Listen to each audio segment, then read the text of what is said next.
Antes de resolver y explicar estos ejercicios que siguen, en donde se pide determinar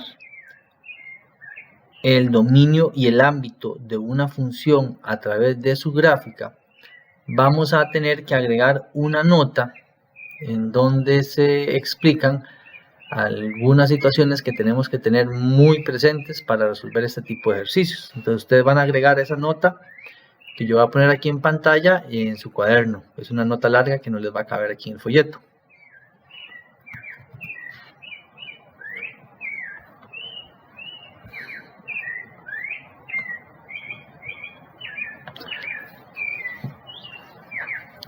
La nota dice: para analizar la gráfica de una función se debe tener claro que en el eje X se representa el dominio, es decir, las preimágenes, y en el eje Y el ámbito, es decir, las imágenes. Entonces, cuando a mí me preguntan por un dominio, ya sabemos que tenemos que ir a buscar en el eje X. Vamos a escribir solo los números que están en el eje X.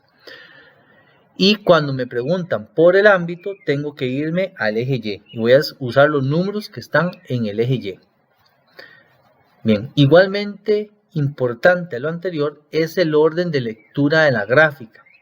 Las gráficas siempre se tienen que leer de izquierda a derecha. Ese es el orden de lectura que hay que utilizar para analizar una gráfica, de izquierda a derecha, nunca en sentido contrario.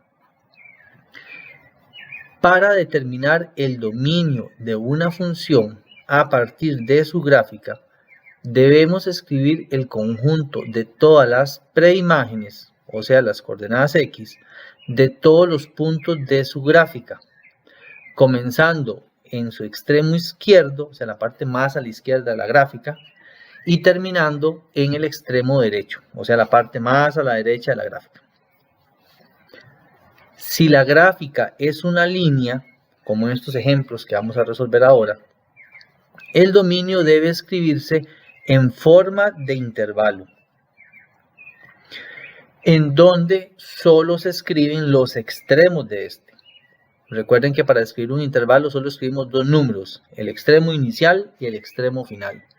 Siempre en el orden de izquierda a derecha, o sea, primero el número menor y de último el número mayor.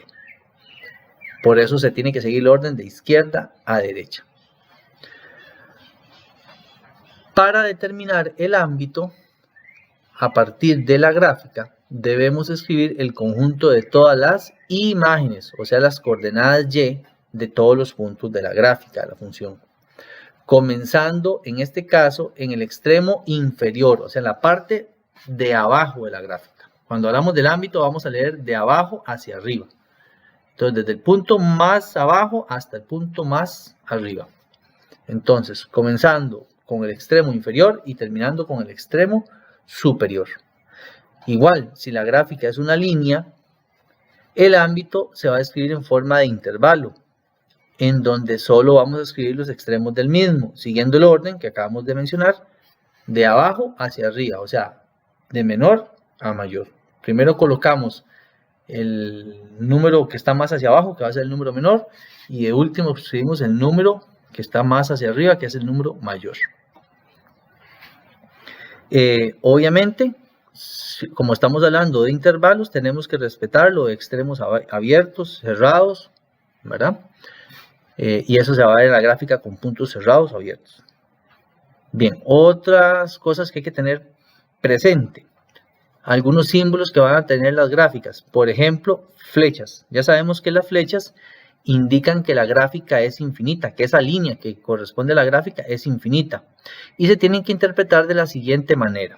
Para el dominio, si estoy escribiendo el dominio y yo veo una flecha que está apuntando hacia la izquierda, eso me quiere decir que el dominio viene desde menos infinito. Quiere decir que el extremo inicial del dominio va a ser menos infinito. Pero si vemos que hay una flecha que apunta hacia la derecha, quiere decir que el dominio se va a ir hasta el más infinito. Por lo tanto, el extremo derecho del dominio va a ser más infinito. Lo mismo ocurre con el ámbito.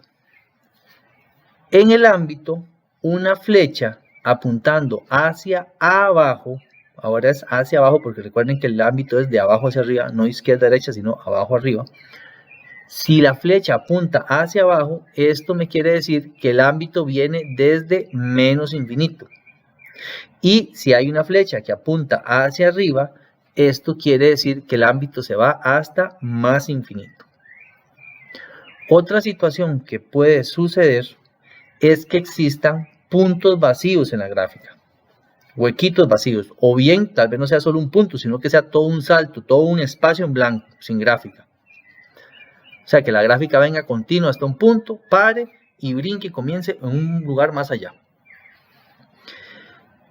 Este hueco, ¿verdad?, lo tenemos que representar en el dominio o en el ámbito.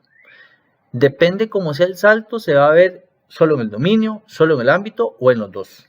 Entonces, si el salto es a lo horizontal, o sea, un espacio que queda en blanco de izquierda a derecha, eso se va a ver en el dominio. Pero si el salto es hacia lo vertical, o sea, un brinco hacia arriba, un hueco, pero en el sentido vertical, eso se va a ver en el ámbito. Y si hay en las dos direcciones, en los dos.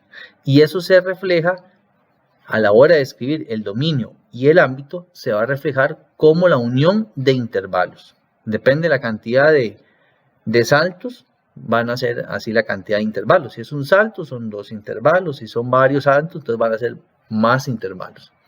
Entonces, cuando sucede esto, vamos a tener que escribir el dominio y o el ámbito como la unión de algunos intervalos.